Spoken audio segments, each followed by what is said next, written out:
Halo Pak Andre Menas, yang baik, pintar, dan tidak sombong. Yaitulah alumni IPMI. Saya sudah baca tulisan Bapak mengenai nasionalisasi 2.0 atau bailout.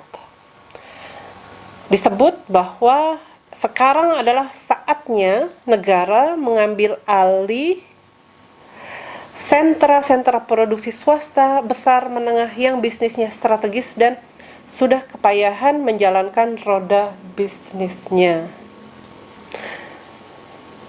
Konsepnya bagus, tapi maaf Pak Andre, ada yang kurang dalam tulisan Bapak. Bagaimana mengenai perlindungan hukum terhadap pejabat yang menandatangani pengambil alihan tersebut?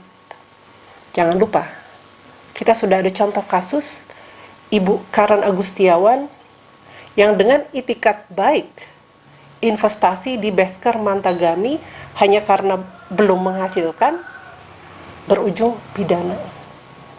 Apa Bapak mau mengalami hal seperti itu? Saya tidak bisa bayangkan itu dosa kita semua itu membuat seseorang yang itikatnya baik menjadi mengalami hal seperti itu. Terlalu mahal Pak harganya.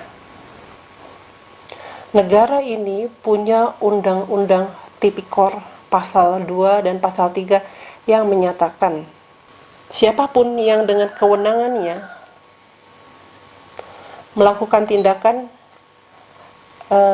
melawan hukum dan merugikan negara diancam dengan hukuman pidana. Disinilah yang sering terjadi.